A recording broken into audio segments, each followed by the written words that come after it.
ফাতেমা রাদিয়াল্লাহু তাআলা আনহা রওনা করবেন। আমার পিতার কাছে অনুমতি নিলেন, বাবা আমি তো এখন ওই বিয়ের অনুষ্ঠানে যাব। আল্লাহ রাসূল বললেন যাও। ফাতেমা রওনা করেছেন, তার আগে অনেক বান্ধবী কিন্তু উপস্থিত হয়ে গেছে। ধনীদের মেয়ে এসে বান্ধবীর বাড়ি সব আনাগোনা করছে, বান্ধবীর কোনো অভাব নেই, কিন্তু আসল বান্ধবী না যাওয়া পর্যন্ত কিন্তু হুদির মেয়ের মন ভালো না। মন কি নাই? ভালো নাই। ফাতেমা রাদিয়াল্লাহু তাআলা আনহা যখন বাড়িতে প্রবেশ করছে, বিয়ে বাড়ি, হাজার হাজার মানুষ, ফাতেমার এই পোশাক পরে যাওয়া দেখে শুধু ওদিকে তাকায়, কিন্তু আর চোখ অন্যদিকে যায় না। যখন ফাতেমা এসে বান্ধবীর ঘরের মধ্যে ঢুকে পড়লেন, ঘরের মধ্যে কোনো ইলেকট্রিক বাতি নাই, জামায় নূরের তাজাল্লির কারণে ঘরটা আলোয় আলোকিত হয়ে গেল। আগে যারা ধনীর মেয়েরা বড় বড় বান্ধবীরা এসেছেন, সবচেয়ে দামি পোশাক পরে এসেছেন, এবার সবাই ফাতেমার দিকে চোখ। সর্বনাশ, জীবনে কত মার্কেট করলাম, শপিং মলে গেলাম, স্বামী ছাড়া নিজেই মার্কেট ঘুরে ঘুরে বাজার করলাম, বাবা মা কারোর অনুমতি লাগলো না, মার্কেট ঘুরে ঘুরে বাজার করলাম, কিন্তু এই ফাতেমা যার বাড়ি নেই, ঘর নেই, তালপাতার ছাউনি, খাজুর গাছের খুঁটি, টপ টপ করে বৃষ্টি হলে 1 ফোঁটা 2 ফোঁটা পানি পড়ে, এমন একটা গরিব ঘরের মেয়ে এত দামি পোশাক কোন মার্কেট থেকে কিনেছে, আর কোন রাস্তা দিয়ে ওই মার্কেটে যাইতে হয় অনুমতি চাবো এবং সেটাও জেনে নেব। সবাই বিয়ের দিকে মন নেই, সবার মন হলে ওই জামা লাগবে। আমার আব্বারা ভাইয়েরা, দুনিয়ার সমাজে দেখবেন যদি কোনো একটা দামি মানুষ যদি মাথার চুল কাটে, ছেলেরা সব বলে ওরম কাটিয়ে দাও। কথা বলেন না কেন? কিছুদিন আগে পাকি জামা বাহির হলো, এই পাকি জামা কিনতে হবে। এই পাকি জামার কারণে অনেক মেয়েরা গলায় দড়ি দিয়ে ছাদের থেকে লাফ দিয়ে আত্মহত্যা করেছে, জামা দেয়নি বলে। এখন সকল বান্ধবী সবাই এসে ওই জামা লাগবে, মনের মধ্যে তাদের দামান না, এত বড় সুন্দর জামা ছাড়া আমাদের আর হবে না। বিয়ের অনুষ্ঠানের আনন্দ বাদ দিয়ে সবাই ফাতেমার কাছে গিয়ে বলছেন, বোন রে, ও বোন, কত টাকা লেগেছে তোমার এই জামা কিনতে? বলছে হ্যাঁ, কত টাকা লেগেছে বলো। বলে হ্যাঁ বলবো। বলছে কোন মার্কেট থেকে জামা কিনেছ? বলে হ্যাঁ বলবো। বলছে কোন মার্কেটের ঠিকানা বলবে এবং সেই মার্কেটের মালিক কিনা সেই খবরও আমাদেরকে জানিয়ে দেবে রে বোন, কিন্তু এই জামা লাগবে। ফাতেমা রাদিয়াল্লাহু তাআলা আনহা মনে মনে চিন্তা করলেন, এর মাঝে যদি আমি মহাগ্রন্থ আল কোরআন থেকে তাদের যদি একটা দাওয়াত দেই, এই জামার দাওয়াত যদি আমি দেই না জানি, আল্লাহ তুমি আমার এই জামা পাঠিয়েছো যেই জায়গা থেকে, এই জায়গার ঠিকানা বলে দেওয়ার কারণে যত মানুষ, যত মহিলা একত্রিত হয়েছে, সমস্ত মহিলাদেরকে আল্লাহ তুমি হিদায়াতওয়ালা বানিয়ে দিও। যখন বললেন, বোন রে, কোন রাস্তা দিয়ে ওই মার্কেটে যাওয়া লাগবে, ফাতেমা রাদিয়াল্লাহু তাআলা আনহা মহাগ্রন্থ আল কোরআন সূরা ফাতিহার ওই আয়াত তেলাওয়াত করে শোনালেন, ইহদিনাস সিরাতাল মুস্তাকিম। ও বোন রে, এই জামার মার্কেটে যাইতে হলে যে রাস্তা দিয়ে যাইতে হবে সেই রাস্তার নাম হলো মুস্তাকিম রাস্তা। সুবহানাল্লাহ বলবেন না? এই রাস্তার নাম হলো সিরাতাল মুস্তাকিমের রাস্তা, ওই রাস্তা দিয়ে যাইতে হবে। বলে এই রাস্তা দিয়ে যাইতে হলে কোন গাড়িতে যাওয়া লাগে, কিভাবে যাইতে হয়, ওই রাস্তায় ঢুকতে হলে কোন গাড়ি দিয়ে কিভাবে, জীবনেতে কোনোদিন নাম শুনি নাই সিরাতাল মুস্তাকিম রাস্তা। অনেক মার্কেটের নাম শুনেছি, অনেক রাস্তার ঠিকানা শুনেছি, কিন্তু সিরাতাল মুস্তাকিমের রাস্তা তো শুনি নাই।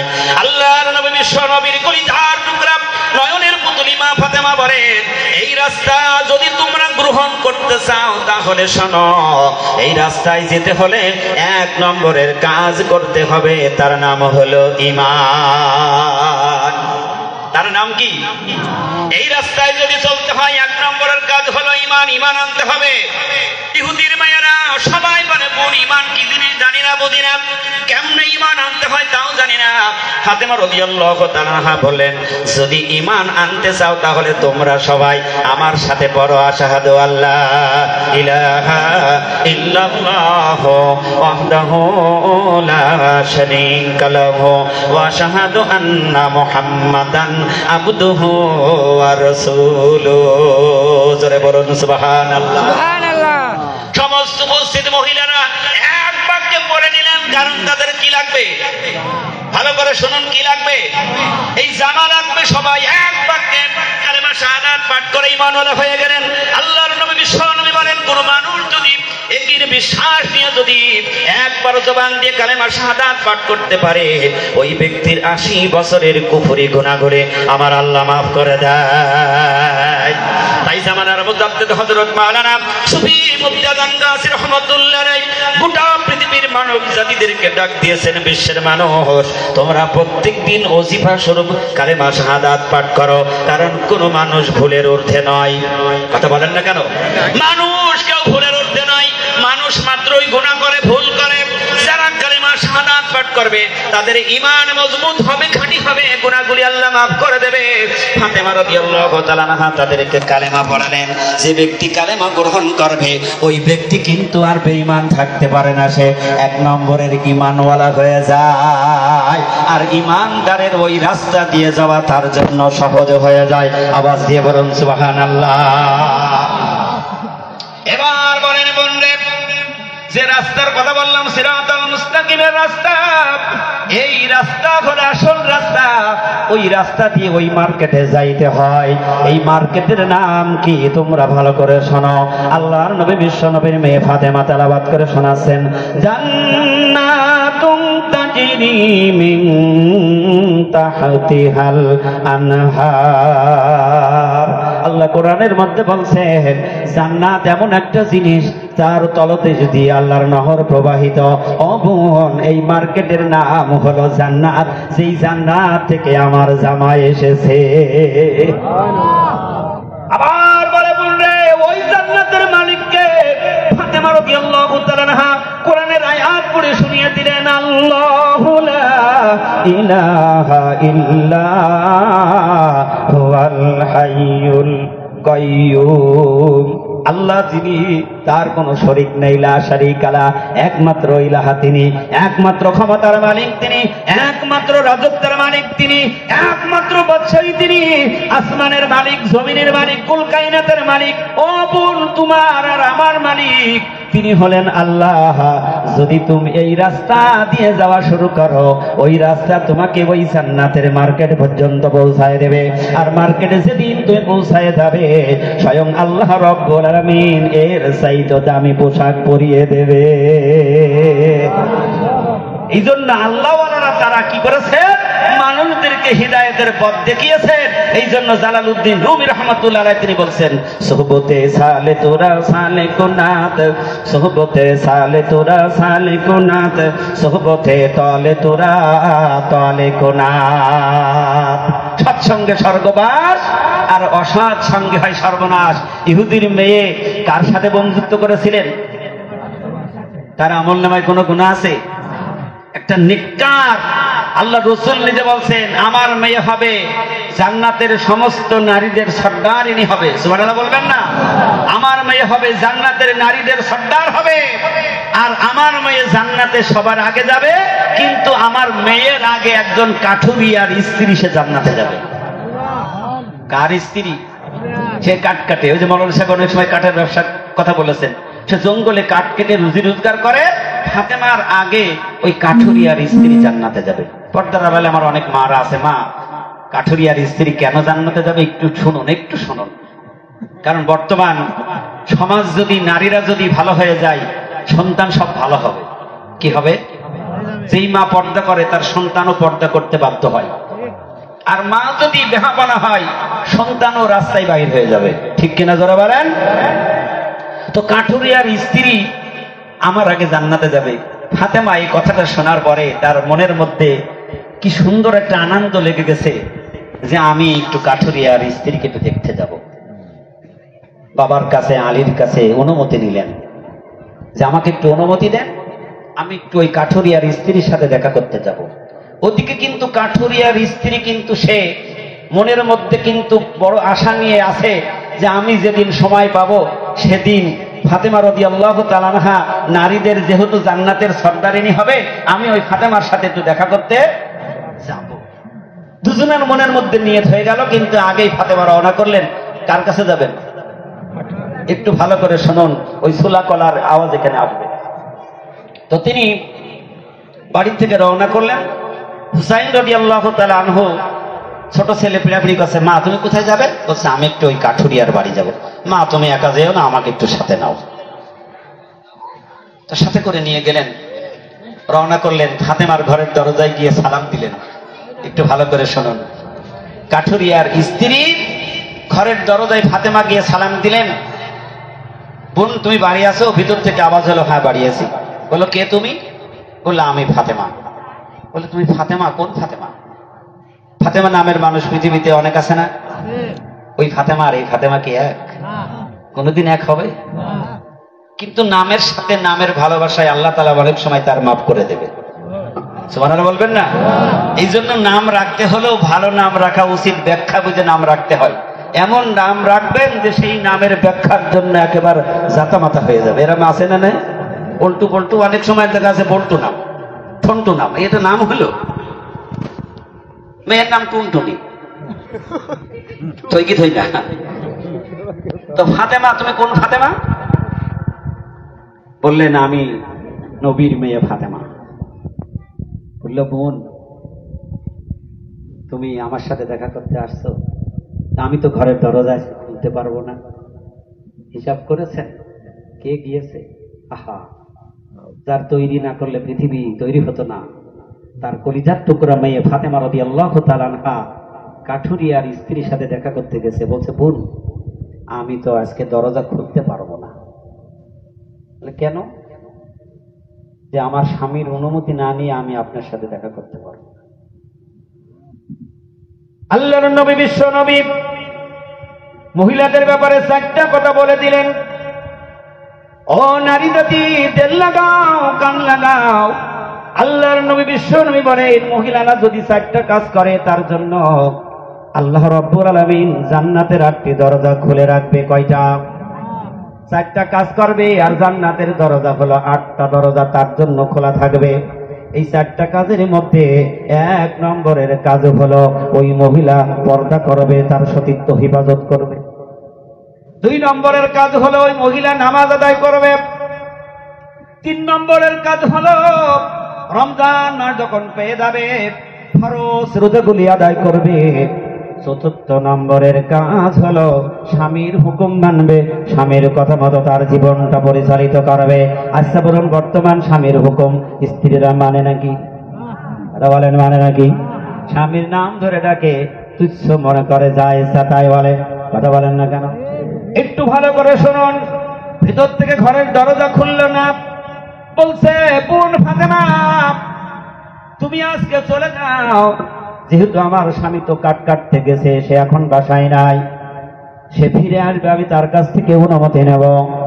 এই অনুমতি নেব বোন, তাহলে তুমি কালকে আবার আসবে, আমি আজকে ঘরের দরজা খুলতে পারলাম না। আমরা যদি হই অচিনা মানুষ, একটা পুরুষ মানুষ এসেও যদি ঘরের দরজা এসে বলে হ্যাঁ মিয়া ভাই বাড়ি আছে, আর একজন এসে বলে তোমার মিয়া ভাই বাড়ি নেই, ভালো আছে, 14 কুষ্টি চেনে না, বলে ঠিক আছে আসো, বসাটা পান খাও। কথা বলেন না কেন? রাগ করছে না? রাগ করলে আর কি করবো, একটু শুনুন। ফাতেমা রাদিয়াল্লাহু তাআলা আনহা ঠিক বাড়ি চলে আসলেন। হুসাইন বলে মা তুমি কোন মেহমানের বাড়ি গেলে যে সে ঘর খুলল না, তাড়াতাড়ি চলে আসলে? এই মহিলা বড় কঠিন। পরের দিন আবার গেলেন।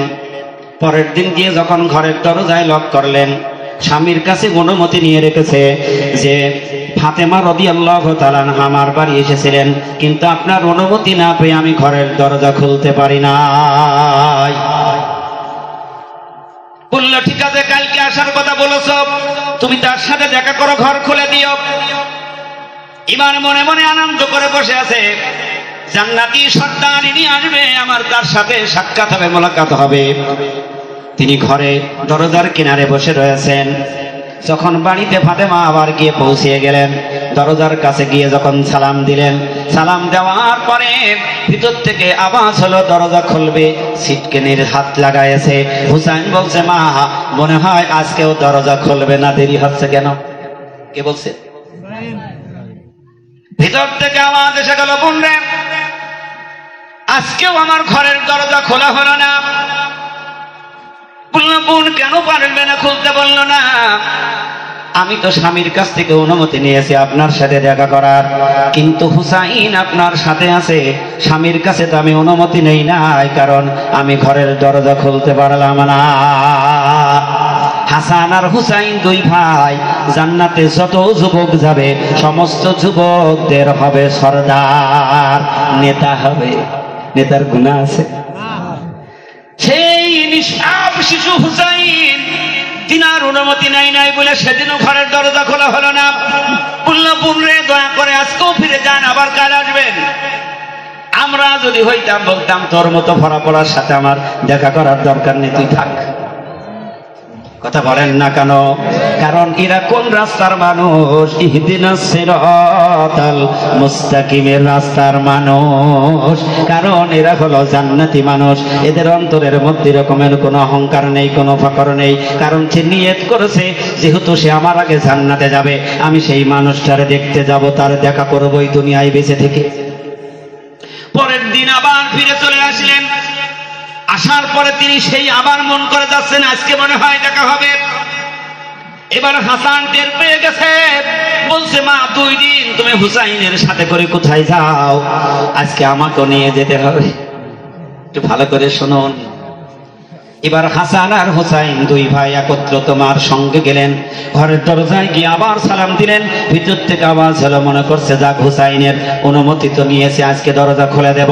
এবার হুসাইন ডাকতে বলছে, ভাই গত 2 দিন এসেছি, এ বাড়িওয়ালা বড় কঠিন, ঘরের দরজাও খোলে নাই, আমাদের সাথে কোনো দেখাও হয় নাই। চিন্তা করলেন সর্বনাশ, পাশে তাহলে আর একজন কে আছে। ভিতর থেকে আওয়াজ দিয়ে বললেন, মা ফাতেমা।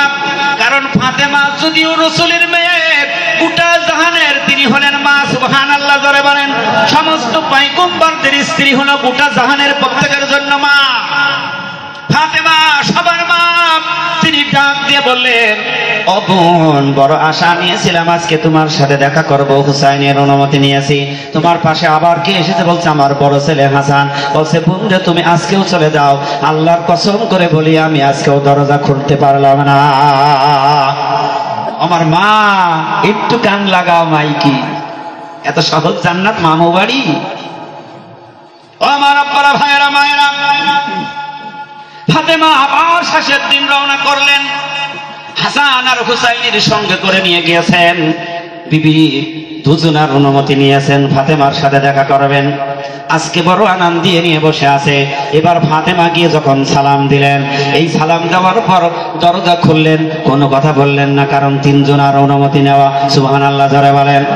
তখন দরজা খুলে দিলেন। দরজা খোলার সাথে সাথে ফাতেমা রাদিয়াল্লাহু তাআলা আনহা দেখলেন দরজার পাশে একটা অস্ত্র রয়েছে, দাও। কি আছে? যেটা দিয়ে মানুষও কাটা যায়, অনেক কিছু কাটা যায়। একটা দা, আর একটা হলো দড়ি, আর একটা হলো লাঠি। কয়টা জিনিস? একটা দা, একটা নড়ি, একটা দড়ি। ফাতেমা রাদিয়াল্লাহু তাআলা আনহা ঢুকে বললেন, বোন রে, এই 3টা জিনিস কেন দরজার কাছে ভিড়িয়ে রেখেছো? তুমি কারে বানবা, আর কার হত্যা করবা, আর কারে লাঠি দিয়ে পিটাবা? ফাতেমা রাদিয়াল্লাহু তাআলা আনহা বলেন, বোন ফাতেমা, ও বোন, সত্যি করে বলো 3টা জিনিস কেন রেডি করে রাখছো? কাঠুরিয়ার স্ত্রী বলেন, বোন রে, আমার হাবিব বিশ্ব নবী জান্নাতে যাওয়ার জন্য শর্ত দিয়েছে 4টা। কয়টা মনে আছে? আল্লাহর নবী মহিলাদের ব্যাপারে 4টা শর্ত দিয়েছেন।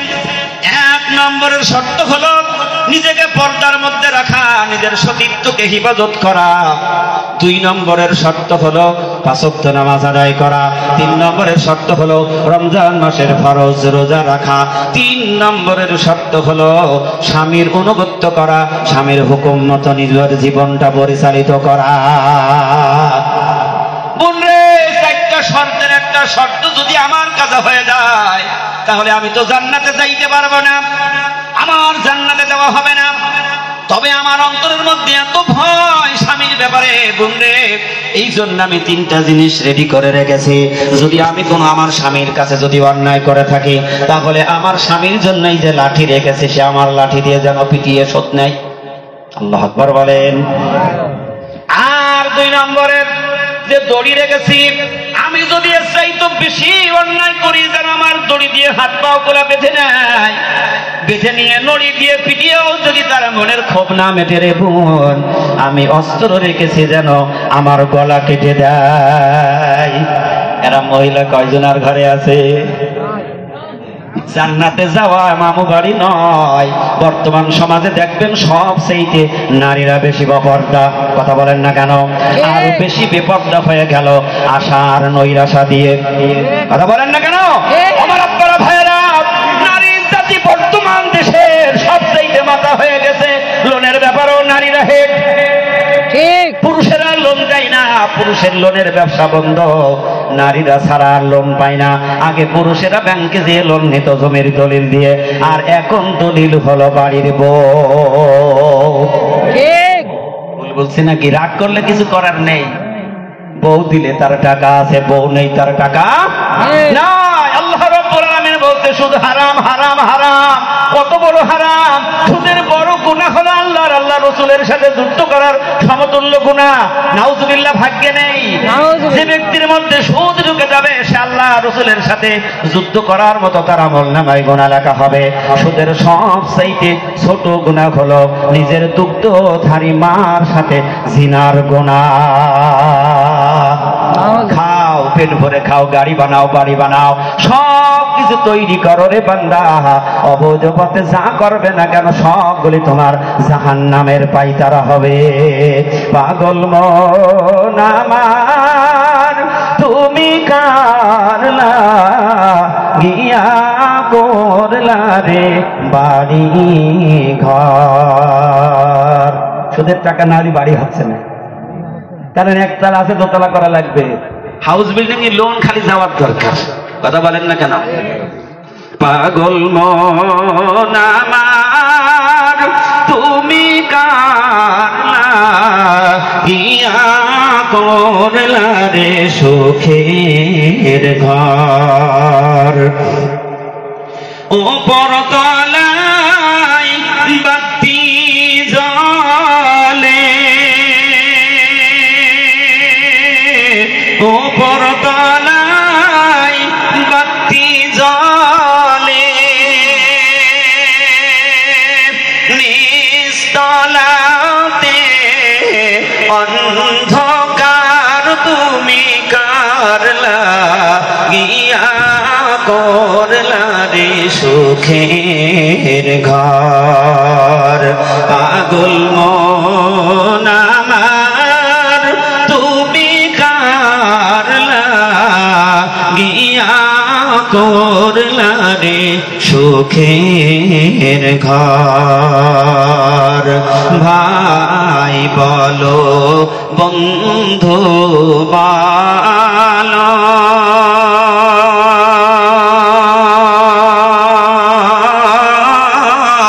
কেউ নয় যে আপন তোমার। ভাই বলো বন্ধু বলো,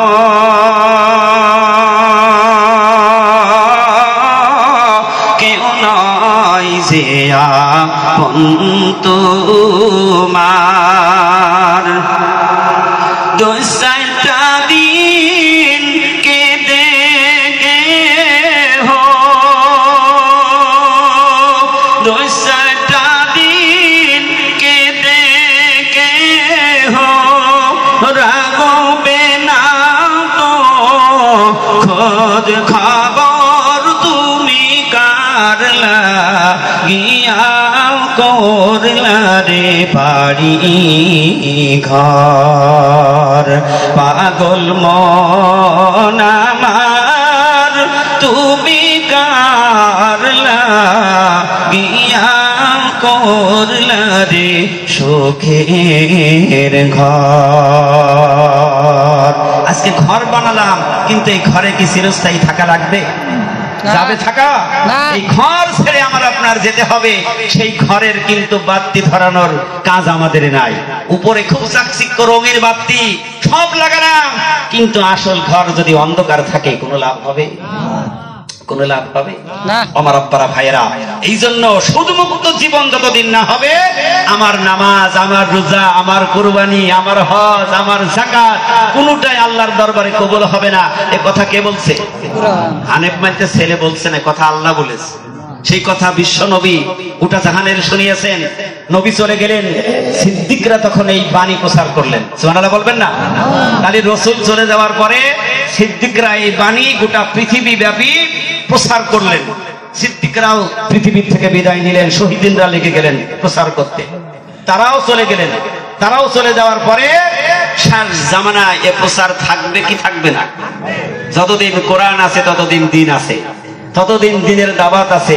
আল্লাহ রসুল বলে গিয়েছেন ওয়ারাসাতুল আম্বিয়া, অর্থাৎ নাইবে রসুল তারা যারা হাক্কানি ওলামা পীর মাশায়েখ, তারা হলো রসুলের ওয়ারিস। এই কোরআনের দাওয়াত পৃথিবী দেবে। পৃথিবী তারা সত্যিকারের ওয়ারিস কারা, সে কথা কোরআনের মধ্যে আল্লাহ পরিষ্কার করে শুনিয়ে দিয়েছেন। আল্লাহ পাক বলছেন সূরা ইয়াসিনের আয়াত নম্বর 21, আল্লাহ বলছেন ইত্তাবিউ মান লা ইয়াসালুকুম আজরান ওয়া হুম মুহতাদুন। আল্লাহ রাব্বুল আলামিন বলেন হিদায়াত প্রাপ্ত তারা হিদায়াত বলেন যারা দিন প্রচার করবে, দিন শোনাবে, এর বিনিময়ে কখনো মানুষের কাছ থেকে হাদিয়া সালামি কদম মুসাই কিছুই গ্রহণ করবে না। সুবহানাল্লাহ জোরে বলেন। কোন মানুষ যদি কোরআনের বিনিময়ে যদি টাকা গ্রহণ করে, তার পরিণাম কি হবে? মুসা আলাইহিস সালাতু ওয়াস সালামের জামানায় মুসার যিনি তার আসল খাদেম ছিলেন,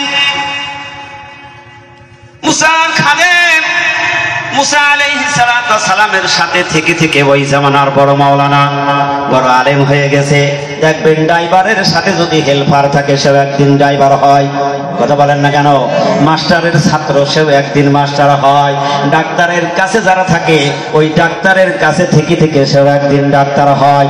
মুসা আলাইহিস সালাতু ওয়াস সালাম সেই জামানার ওয়াজওয়ালা, সেই জামানার ইসলাম প্রচারওয়ালা, সেই জামানার হিদায়াতের মালিক, হিদায়াতের পানি মানুষের কাছে পৌঁছিয়ে দেওয়াওয়ালা। মুসার খাদে মুসার মতো ওয়াজ নসিহত করে, মুসার মতো প্রচার শুরু করে, এবং তার কথা শুনে ওই জামানার মানুষগুলি তার হাদিয়া দেয়, পকেটে নেয়, আরো বেশি করে শোনায়, পকেটে নেয়। কিন্তু প্রশ্ন থাকতে পারে, কিন্তু মুসার জামানায় এরকমের ঘটে গেল, কিন্তু বর্তমান জামানায় তো কোরআন শুনিয়ে অনেক টাকা নেয়। কথা বলেন না কেন? কিন্তু এখন তার গজব হয় না, আযাব আসে না। কেন আসে না, কেন গজব হয় না, সে কথা কোরআনের দলিল দিয়ে আপনাদেরকে শোনাবো। মুসা আলাইহিস সালাতু ওয়াস সালামের খাদেম, তিনি এই ওয়াজ নসিহত করে করে অনেক টাকা নেয়, টাকার বিনিময়ে ওই দিন শোনায়। আল্লাহ রাব্বুল আলামিন কালামে হাকিমের মধ্যে বলেছেন ওয়ালা তাশতারু বিআয়াতি সামানান কলিলা। ওই ঈমানওয়ালারা, আমার কোরআনকে স্বল্প মূল্যে তোমরা বিক্রি করো না। কারণ দুনিয়ার যত সম্পদ হোক না কেন, আখিরাতের তুলনায় সব সম্পদগুলো হলো স্বল্প। এর কোনো মূল্য নাই, এর কোনো দাম নাই। কারণ দাম যদি থাকতো পকেট ভর্তি করে কবরে পাঠাতো। কথা বলেন না কেন? সোনা দানা, ডলার, কত ডলার আল্লাহ তাআলা দুনিয়ার মানুষকে দিয়েছে।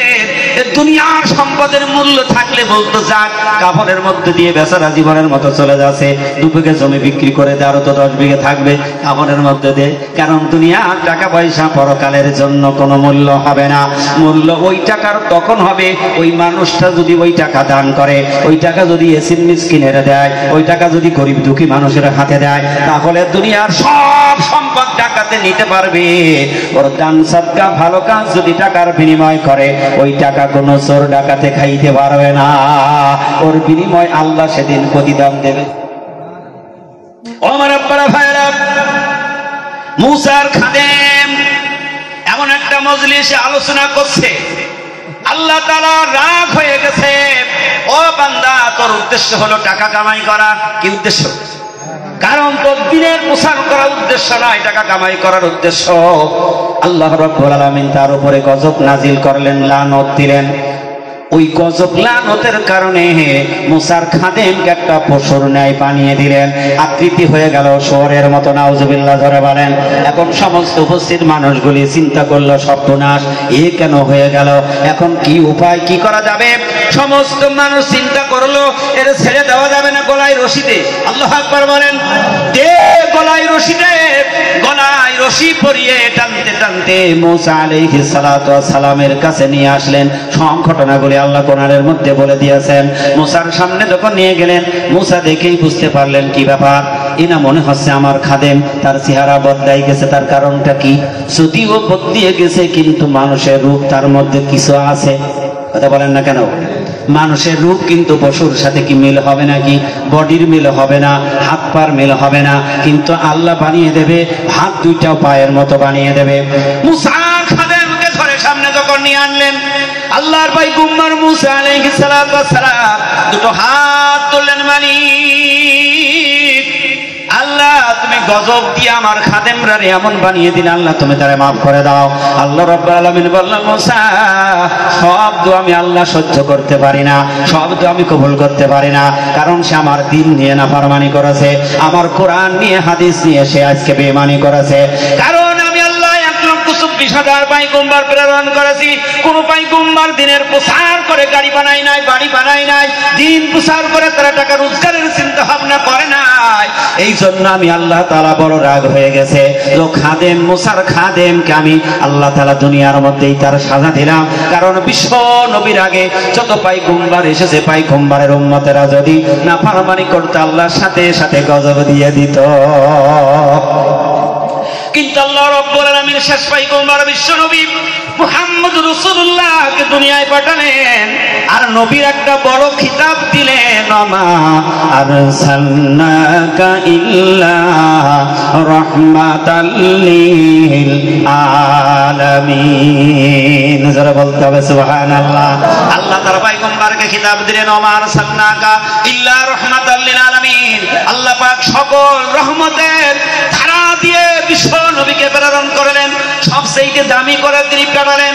সমস্ত নবীর নবী তিনি, সবল কুল কায়নাতের নবী তিনি ছিলেন বিশ্ব নবী, আখেরি জামানার নবী। আল্লাহ রাসূল হাত তুলেন, আল্লাহ আমার উম্মতেরা ভুল করবে, তারা অপরাধ করবে, তুমি তোমার ইজ্জতওয়ালা নবীকে পাঠিয়েছো, ইজ্জতওয়ালা নবীর সম্মানী উম্মত তুমি পৃথিবীতে দেবে। আল্লাহ আমার উম্মতের মধ্যে যদি নাফরমানি করে, যদি অন্যায় করে, তবে তুমি মানুষের সামনে তারে সাজা দিও না, কারণ আমি নবীর কলঙ্কিনী হবে। আল্লাহু আকবার বলেন। আল্লাহ তুমি বিচার করো, আখিরাতে বিচার করো, কিন্তু দুনিয়ার সমাজে আমার উম্মতদেরকে অপমানিত করো না। এই জন্য আল্লাহ রাব্বুল আলামিন বলেন, আমার বান্দা যত নাফরমানি করে, আমি আল্লাহ যদি এই জামানায় এক বিন্দু যদি রাগ করতাম, পৃথিবীর সমাজের এক ঢোক পানি তাদের নসিবই হতো না। আল্লাহু আকবার বলেন। কারণ মানুষ নিজের মার সাথে জিনার গুনাহ করবে, আর সিজদায় গিয়ে ডাক দেবে, সুবহান রাব্বিয়াল আলা, আল্লাহ আমি হাজির, আল্লাহ তুমি আমার সিজদা কবুল করো। আল্লাহ বলবে, তোর মার সাথে জিনার গুনাহ নিয়ে আসছিস, তোর সিজদা আমি কবুল করে নে। আল্লাহ বলেন, আমি আল্লাহর সাথে যুদ্ধের গুনাহ নিয়ে, আমার নবীর সাথে যুদ্ধের গুনাহ নিয়ে রুকু গিয়ে তাসবিহ পড়বি, সুবহান রাব্বিয়াল আযীম, হে প্রভু আমি হাজির, আমার রুকু কবুল করো। আবার প্রশংসা করবি, সামি আল্লাহু লিমান হামিদা, রব্বানা লাকাল হামদ হামদান কাসীরান তাইয়িবান মুবারাকান ফি। আল্লাহ বলবে, তুই যতই আমার শুকরিয়া আদায় করিস না কেন, কারণ তুই তো আমি আল্লাহর সাথে যুদ্ধ করছিস, আমার পয়গম্বরের সাথে যুদ্ধ করছিস, আমি আল্লাহ তোরে হামদ সানা মানি না। আমার আপনারা ভাইয়েরা, এই জন্য নিজের জীবনটাকে বদলাইতে হবে, কারণ এক সেকেন্ডের বিশ্বাস আমার আপনার নাই। তাই জামানার কুতুবারি বিল্লার বাদশাহ হযরত মাওলানা সুফি মুফতি আদান গাছ রহমাতুল্লাহ আলাইহি মৃত্যুর শোক কবিতার প্রথমে যে আয়াতটা তিনি সেট করেছেন, আগা আপনি মউত সে কোই, আগা আপনি মউত সে কোই বশর নেহি, সামান সাও বরস কা হাই কালকে খবর নেহি। ও মানুষ, তুমি 100 বছরের জন্য সুদ ঘুষ বিভিন্ন আড্ডা দিয়ে তৈরি করলে, বড় বাড়ি বানালে, টাকশাল তুমি তৈরি করলে, গোডাউন ভর্তি মাল রিজার্ভ করেছো, 100 বছরের কোনো টেনশন নাই। আল্লাহ বলছেন, আগা আপনি মউত সে কোই বছর নাকি সূরা সূরার মধ্যে এটার ব্যাখ্যা রয়েছে। আল্লাহ বলেন তুমি যত 100 বছরের মওজুদ করো না কেন, আমি আল্লাহ ঘোষণা দিলাম কোরআনের অন্য জায়গায় ইদা গাজালুহুম লা ইস্তাখিরুনা সাআতাও ওয়া লা ইস্তাকদিমুন। আমি একটা নির্দিষ্ট টাইম রেখেছি রে বান্দা, কিন্তু এই টাইম ব্যতিরেকে তোমার 1 মিনিটও সময় দেব না। কিন্তু আমি আল্লাহ আবার 1 মিনিট আগেও তোমার প্রতি জুলুম করে তোমারে আমি ক্ষতি করব না। তাহলে হায়াতের মালিক কে? মউতের মালিক কে? আল্লাহ। জমিনের মালিক কে? আসমানের মালিক কে? কুল কায়নাতের মালিক কে? আল্লাহ। যদি সব আল্লাহর হয়, এই সমাজ চলবে আল্লাহর, দিন চলবে আল্লাহর, হুকুম চলবে আল্লাহর। সব জায়গায় যদি আল্লাহর হুকুম চলে, শান্তি অনাবিল শান্তি এসে যাবে। মানুষ যদি আল্লাহর বিধান মেনে নেয়, চোর আর চুরি করবে না, ডাকাত আর ডাকাতি করবে না, জিনাকার আর জিনার দিকে পা বাড়াবে না, যদি সে আল্লাহর হুকুম মানে।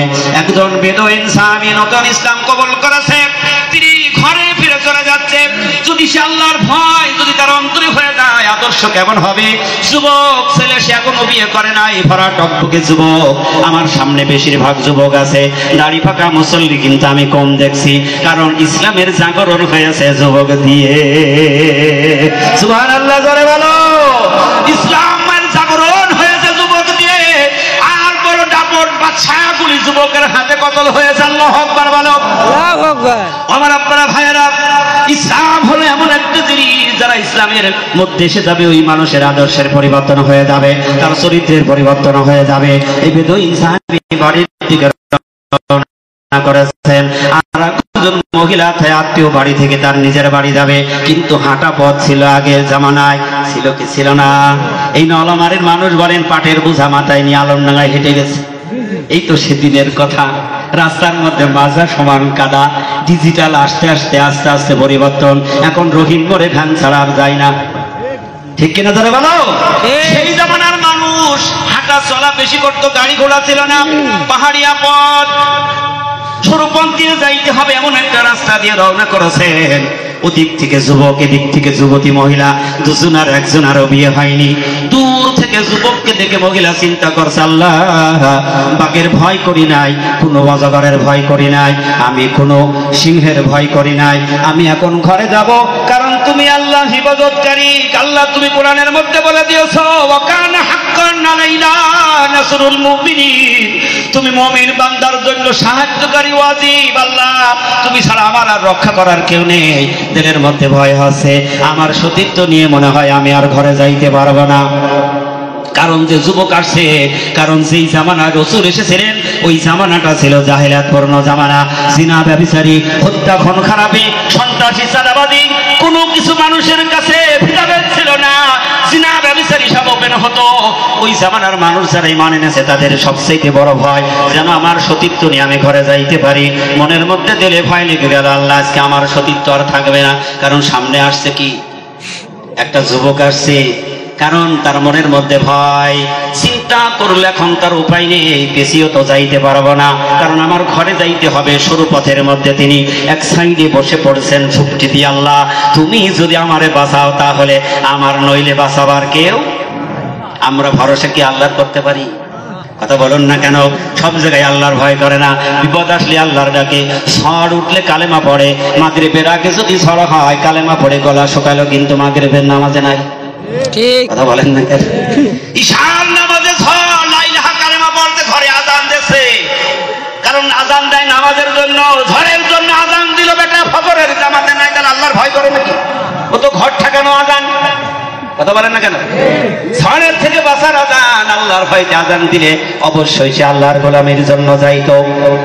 ওদিক থেকে যুবক রওনা করেছেন, সবে মাত্র ওই দিন কালেমা পড়ে ঘরের দিকে যাচ্ছে। সুবহানাল্লাহ, জোরে বলে। অবস্থা দেখে যুবক মনে মনে চিন্তা করছে যে মনে হয় আমার দিকে ভয় পাচ্ছি। দূর থেকে ডাক দিলেন, মা। এমন একটি নাম মা, যার একটা অক্ষরের বিনিময়ে একটি নাম, গোটা জগৎ জাহান জোর একটা নাম। কলিজার মধ্যে যদি মা একবার ডাক এসে যায়, শত বেদনা কলিজার থেকে ঠান্ডা হয়ে যায়। সুবহানাল্লাহ, জোরে বলেন। আর যারা সুদের গুনাহ করছো, তারা মায়ের সাথে জিনার আমল নামায় গুনাহ লাগছো, বান্দারা একটু সাবধান হয়ে দাও। যুবক দূর থেকে ডাক দেন, মা ভয় পেও না, চিন্তা করো না, তুমি মনে হয় আমি যুবক দিয়ে ভয়তে বসিতেছ। না না না, আমি এমন মানুষ নয় যে আমার দ্বারা তোমার কোনো ক্ষতি হবে। তুমি চিন্তা করো না, ভয় পেও না। আমি সবে মাত্র আল্লাহর নবী বিশ্ব নবীর হাতে কালেমা পড়ে রওনা করেছি। আমি আজকেই কালেমা পড়ে ইসলাম কবুল করেছি। আমার ভাইয়েরা, মুসলমানেরা, আমার আব্বারা, ছেলেরা, সন্তানেরা, কালেমা তো আমরা পীরাই পড়ি, কালেমা সবাই পড়ি কি পড়ি নে, কিন্তু কালেমা তো বুঝে পড়ি নে। কালেমা পড়ার দরকার তাই পড়ি। কালেমার ব্যাখ্যা যদি বুঝতে, তাহলে তুমি এই কালেমা নিয়ে ঘরে বসে থাকতে না। যুবতীর মনের মধ্যে তখনই মা ডাক দিয়েছেন, মনের মধ্যে তার সান্ত্বনা হয়ে গেছে। সুবহানাল্লাহ বলবেন না? পৃথিবীর কোন রেকর্ড নেই মার সাথে এরকম অপকর্ম আজ পর্যন্ত। আপনারা কি পেপার পত্রিকা খবরে শুনেছেন নাকি? কিন্তু না না, বারবার কেন বলছি, আমি আপনাদের বাঁচার জন্য বলছি।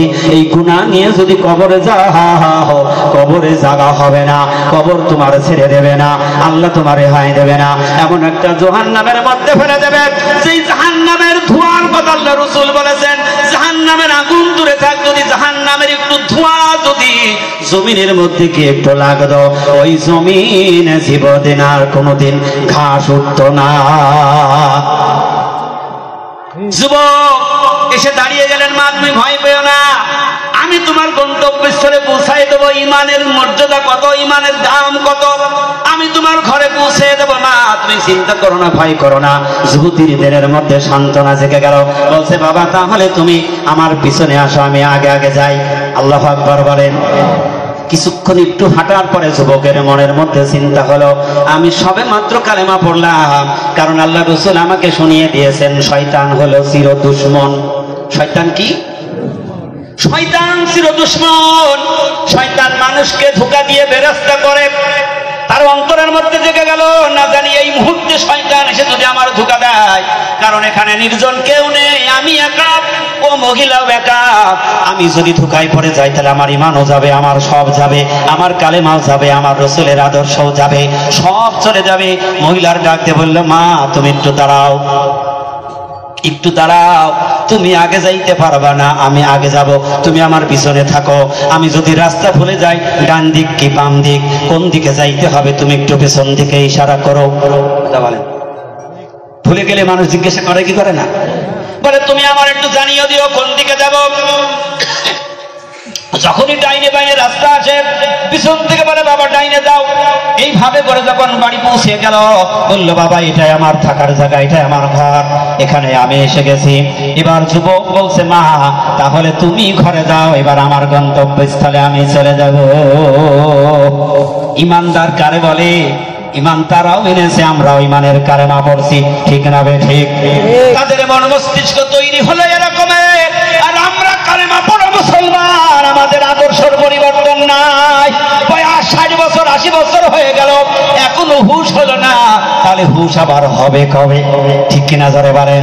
যুবক ফিরে চলে যাচ্ছে। মহিলা বলছে, বাবা একটু দাঁড়াও, এখন আমার ঘরে কিছু নেই, আপাতত 1 গিলাস তুমি পানি পান করে যাবে। মহিলার উদ্দেশ্যে আমি পানি তার হাতে দেব, আর সে যে আমাকে আগে আসতে দিল না, এটার জবাব আমি যাব। এর মধ্যে কারণটা কি? আল্লাহু আকবার বলেন। আল্লাহু আকবার। আমার পর্দার আড়ালের মায়েরা দিল দিয়ে শোনো। এবার পানি হাতে দিয়ে বলছে, বাবা কিছুই দিতে পারলাম না, আপাতত 1 গিলাস পানি খাও। পানি হাতে দিয়েছেন, পান করা। বলছে, বাবা একটা কথা হলো, সত্যি করে বলো, কারণ তুমি আমার বাড়ি চেনো না, ঘর চেনো না, আমি আগে আসছিলাম, তুমি আমার আগে আসতে দিলে না, কেন তুমি আমাকে পিছনে দিয়ে তুমি আগে আগে আসলে? ব্যাপারটা কি, কারণটা কি? যুবক বলে, মা আমার অন্তরের মধ্যে এত ভয় ভয় ভয় আর ভয়, কারণ আমি একদিন বেদুইন ছিলাম, আমি কালেমা পড়ে ইসলাম কবুল করেছি। আল্লাহ রাসূল আমাকে বলে দিয়েছে, ও আল্লাহর বান্দা, তোর আগের সব গুনাহ আল্লাহ মাফ করে দিয়েছে। সুবহানাল্লাহ জোরে বলেন। আমার পয়গম্বর নবী আরো বলে দিয়েছে, শুধু গুনাহ মাফ হয় না, ও বান্দা তোর গুনার জন্য যে একটা খাতা তৈরি হয়েছিল, যে মেমরি তৈরি হয়েছিল, আমার আল্লাহ রাব্বুল আলামিন ওই মেমরিটা ডিলিট করে দিয়ে ওই মেমোরিটা আল্লাহ নেকি দিয়ে পরিপূর্ণ করে দিয়েছে। সুবহানাল্লাহ জোরে বলেন। আমার অন্তরের মধ্যে ভয়, আমি যেন আমার তাকওয়া অবলম্বন করতে পারি, আমি যেন আল্লাহর ভয় ভীতি নিয়ে চলতে পারি। কারণ আমার মনের বসা, কারণ আমি জানি না আমার কতটুকু হায়াত আছে, আমার হায়াত কতটুকু আছে আমি জানি না। যদি আমার ঈমান থেকে আমি সরে যাই আর আমার যদি মৃত্যু হয়ে যায়, তাহলে আমার ঠিকানা হবে জাহান্নাম। একজন আল্লাহর ওলি, তার ওযু চলে গেছে, আল্লাহর ভয়টা কি দেখেন, ওযু চলে গেছে, সাথে সাথে পকেট থেকে মাটি বের করে তয়ম্মুম করছে। পাশের মানুষ বলছে, হুজুর ওই যে কল কি বয়ের ওখানে পানি, একটু হেঁটে গেলেই 10 পা হেঁটে গেলেই পানি, আপনি ওযু না করে তয়ম্মুম করছেন। কারণ মাসালা আছে, পানি যদি না থাকে মাটি দিয়ে তয়ম্মুম করাটাও ফরজ, আর পানি থাকলে পানি দিয়ে ওযু করা ফরজ। ওযু করা কি ফরজ। আপনি এখানে এই মাটি দিয়ে কেন তয়ম্মুম করলেন? পানি দিয়ে তো ওযু করতে পারতেন। আল্লাহর ওলি ডাকতে পারে, বান্দা তুমি মাসালা বলেছো সব ঠিক আছে, কিন্তু আমি কেন সাথে সাথে তয়ম্মুম করলাম, আমি ওই পানি পর্যন্ত হেঁটে যাইতে পারবো কিনা এই সময়টুকু কিন্তু আমার জানা নাই। এই জন্য আজান গাছি রহমতুল্লাহ বলেন, আগা আপনি বলছে কই বসর নেহি सामान सा बरस का भाई कल के खबर नहीं, सुनो ऐसा के नाने कसरे पड़तार कि आखिरी जाओगे मिट्टी के अंदर। তুমি 100 বছরের জন্য সব রেডি করছো, মনে করছো 100 বছরের জিন্দেগি আমার চলবে। না না না, তোমার কালকের খবর তোমার জানা নাই। যুবক ডাকতে বলেন, মা আমার অন্তরের মধ্যে ভয় লেগে গেল, না জানি আমি যদি তোমার সাথে কোনো অপকর্মে লেগে যাই, শয়তান যদি বেরাস্তা করে আমার তোমার প্রতি আসে কিনে বাড়িয়ে দেয়, আমি যদি মান থেকে চলে যাই আর এই অবস্থায় যদি মালাকুল মউত এসে আমাকে তুলে নিয়ে যায়, তাহলে আমি তো মুনাফিকের মৃত্যু হয়ে যাবে, আমি জিনাকারী হয়ে মৃত্যুবরণ করব, আমি তো নাফরমানি হয়ে মৃত্যুবরণ করব। এই জন্য আমার মনের মধ্যে ভয় জেগে গেল, কারণ আমি যুবক আর তুমি যুবতী, দুজনার ভরা টকবকে যৌবন। তুমি আমার আগে যাবে, তোমার হাঁটা চলা দেখবো, তোমার শরীর আমার সামনে থাকবে। ওই শরীর দেখে যদি আমার মনের মধ্যে যদি শয়তান ওয়াসওয়াসা লাগায়, এরকম একটা চেহারার মহিলা, ওনা দুষ্ট একটা মহিলা সামনে দিয়ে যায়, এত বড় নির্জনে একা সুযোগ তুই কেন গ্রহণ না করে ছেড়ে দিলি, এই মনের মধ্যে যদি শয়তান আমাকে ধোঁকা দিত, মা এই জন্য আমি আগে আসলাম যাতে করে তোমার চেহারা আমার নজরে না লাগে। আল্লাহু আকবার বলো। ও আমার আব্বারা ভাইয়ের নাম হলো হিদায়াত। কারণ যারা ইহদিনাস সিরাতাল মুস্তাকিমের রাস্তায় চলবে, তারা সব সময় ওই 4 শ্রেণীর বান্দা যেভাবে চলেছে, তাদের আদর্শ, তাদের চরিত্র, তাদের খানাপিনা, তাদের চলাফেরা, তাদের সব কিছু হবে মিনান নাবিয়্যিনা ওয়া সিদ্দিকিনা ওয়া শুহাদায়ে ওয়া সালিহিন। এই 4টা শ্রেণী যেভাবে চলেছে, তাদের কাছে যারা অনুকরণ করবে, আমার আল্লাহ রাব্বুল আলামিন সেই পথে চলার মতো তাদেরকে সাহায্য করে দেবে। জোরে বলুন না সুবহানাল্লাহ। ও আমার আব্বারা ভাইয়েরা, পর্দার আড়ালের মায়ের, এই জন্য ওই জান্নাতে যদি যাইতে চাও, তাহলে জান্নাতে যাইতে হলে সিরাতাল মুস্তাকিমের রাস্তা লাগবে, আর ওই রাস্তা দিয়ে গেলে তুমি ওই জান্নাতি পোশাক পাবে। শুধু জান্নাতি পোশাক নয়, সেদিন জান্নাতে এমন একটা সত্তার সাথে দেখা হবে, যেটা দেখার মতো চোখ আল্লাহ আমাদের দেয় নাই। দিয়েছে নাকি? মুসা আলাইহিস সালাতু ওয়াস সালাম বললেন, আল্লাহ আমি তোমারে দেখবো। কার দেখবি? জান্নাতীদের কি অফার আল্লাহ তাআলা দেবেন? মুসা আলাইহিস সালাম বলেন, আল্লাহ আমি তোমারে দেখব। আল্লাহ বলেন, লান তারানি, কখনো সম্ভব নয়, আমাকে দেখতে পাবে না। আমি তোমার মধ্যে যেই নূর, যত শক্তি দিয়েছি, ওই শক্তি দিয়ে তুমি আমারে দেখতে পারবা না। কিন্তু আল্লাহ রাব্বুল আলামিন বলেন, আমার নবী বিশ্ব নবী শুধু আমাকে দেখেই নাই, আমার সাথে 27টা বছর একটানা সফর করলো। সুবহানাল্লাহ বলবেন না? স্বয়ং আল্লাহ নিজে তার বন্ধু হাত ধরে নিয়ে 27টা বছর সফর করেছেন, একদিন নয়, 2 দিন নয়, কিন্তু একটা রাতের কিছু অংশ। আল্লাহ বললেন 27 বছর। কিন্তু এই কিছু অংশের মধ্যে 27 বছর কেমনে গেল? কারণ ওই 27 বছর যারা ঘুমিয়ে পড়েছিলেন তাদের ঘুম ছিল 27 বছর, যারা কর্মে ছিলেন তাদের কাজ ছিল 27 বছর, যারা পথ চলেছে তাদের পথ ছিল 27 বছর। সুবহানাল্লাহ বলেন। ওই রাতটাকে আল্লাহ এমন ব্রেক করে দিলেন, ওই ব্রেকের মধ্যে 27 বছর পার হয়ে গেছে। রাত চন্দ্র উঠতে পারে না, সূর্য উঠতে পারে না, সব ব্রেক হয়ে পড়ে আছে। কেমন করে ব্রেক হয়ে পড়ে আছে? বাংলাদেশের মানুষ মন্ত্রী যদি চুয়াডাঙ্গা আসে, দেখবেন রাস্তা আগে মিলিটারিরা সব ফু দিয়ে ফাঁকা করবে। কথা বলেন না কেন? আপাতত ঝিনেগা পর্যন্ত বলবে রাস্তা ক্লিয়ার করো, কেউ চলতে পারবে না, বাস চলবে না, রিক্সা চলবে না, ভ্যান চলবে না, কোনো মানুষ হাঁটাহাঁটি করবে না। প্রধানমন্ত্রী যতক্ষণ পর্যন্ত চুয়াডাঙ্গা টাউন মাঠে না যাবে ততক্ষণ পর্যন্ত যেন রাস্তা যানজট না হয়। দুদিকে সেনাবাহিনী দিয়ে দাঁড়িয়ে আছে, রাস্তা ফ্রি, রাস্তা ফ্রি। বাস পড়ে আছে, রিক্সা পড়ে আছে, সব ব্রেক হয়ে পড়ে আছে। প্রধানমন্ত্রী টাউন মাঠে 10 মিনিটের জনসভা সারবে, আবার ঢাকায় ফিরে যাবে, তারপরে তার আগে চলতে পারবে না।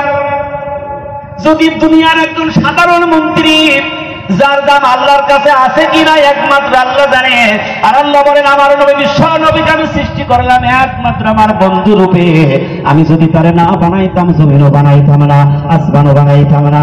সেই হাবিব আমার কাছে সফর করবে, আল্লাহ বলল সব ব্রেক হয়ে গেল। এই ব্রেকের মধ্যে আল্লাহ রাসূল 27 বছরের জিন্দেগি সফর করেছে। আওয়াজ দিয়ে বলতে হবে সুবহানাল্লাহ।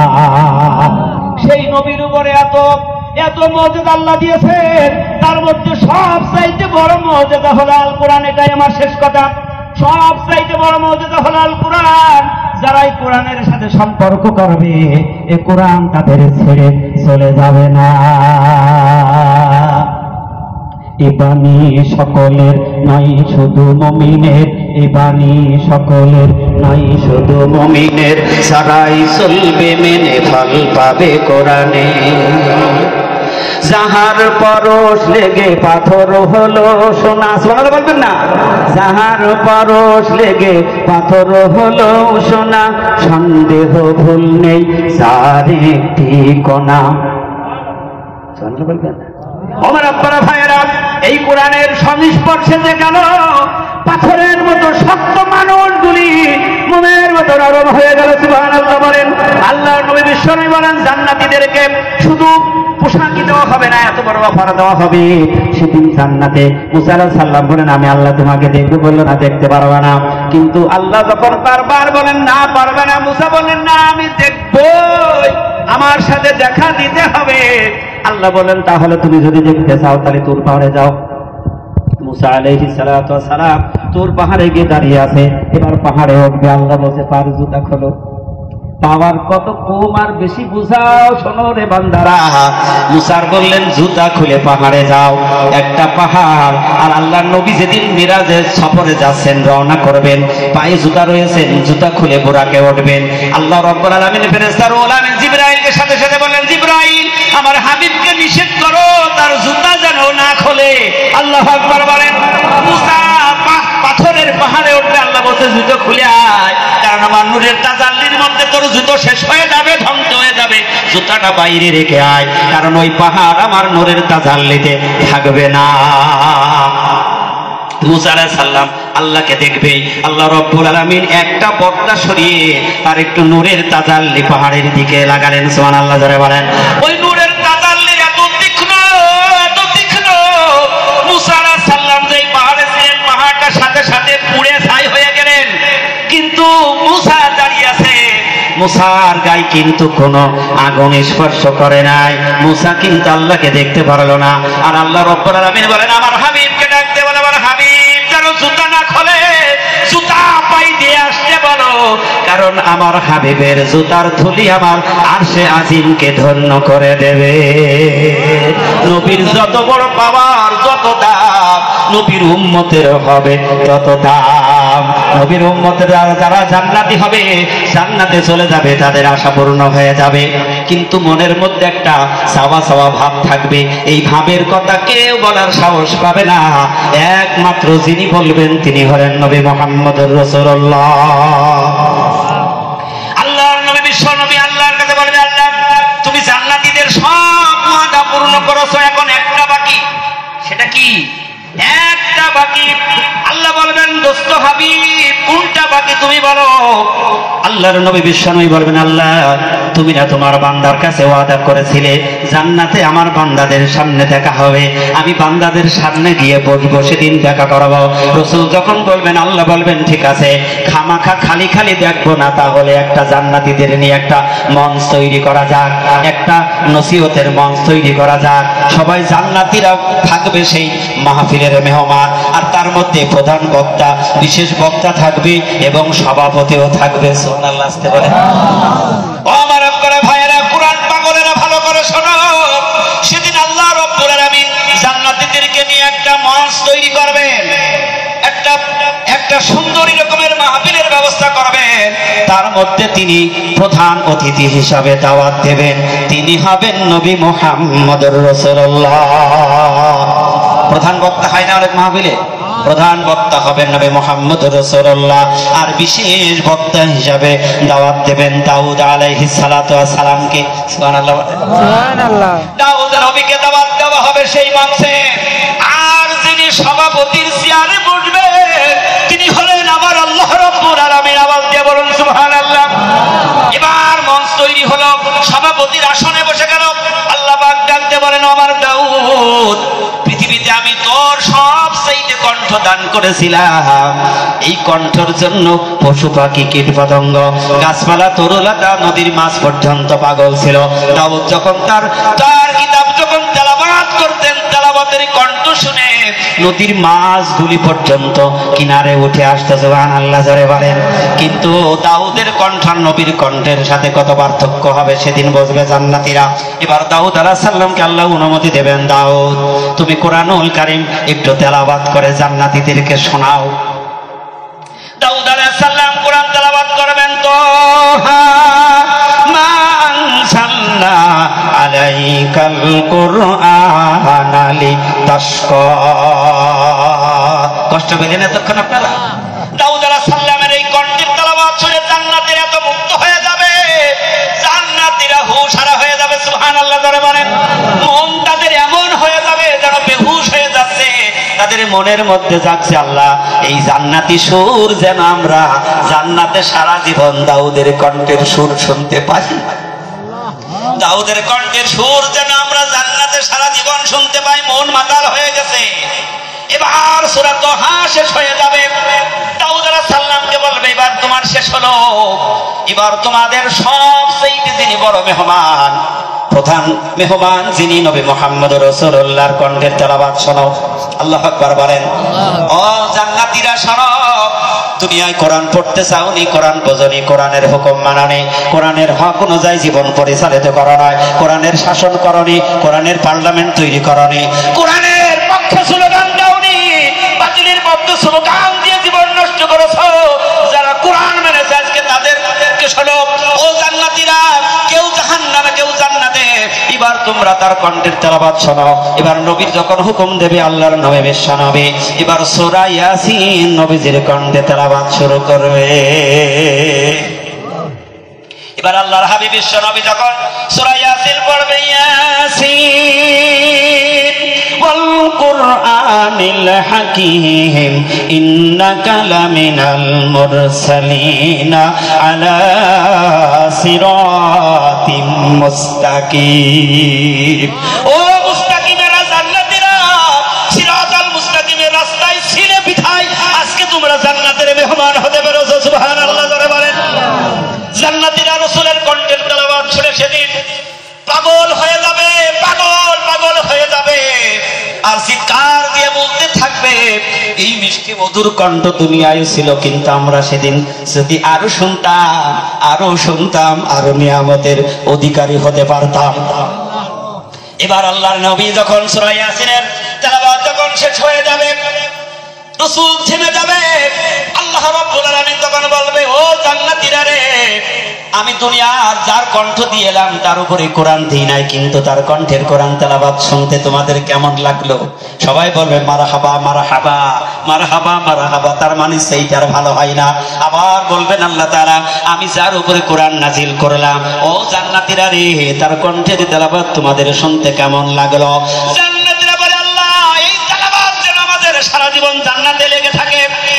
আল্লাহ রাব্বুল আলামিন বলবেন, ও জান্নাতীরা রে, আমি আমার নবী নবীর কণ্ঠ তো আমি আল্লাহ দিয়েছি, সুবহানাল্লাহ বলবেন না? আমি আল্লাহ আমার কণ্ঠ দিয়েছি, আমার কণ্ঠের তেলাওয়াত তোমরা তো শোনোনি, এবার তোমরা স্বয়ং আমি আল্লাহর কণ্ঠের তেলাওয়াতটা শোনো।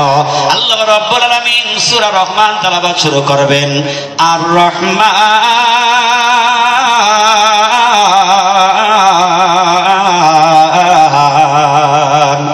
আল্লামাল কোরআন, কিন্তু সেদিন আল্লাহ বলবেন আনির রহমান, সুবহানাল্লাহ বলবেন না?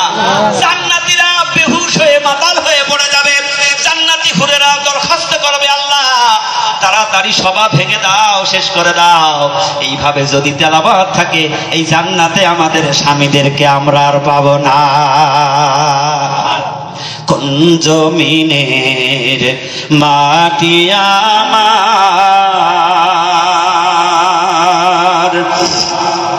হবে গোরস্থান, কোন জমিনের মাটি আমার হবে গোরস্থান। কাদের চোখের জলে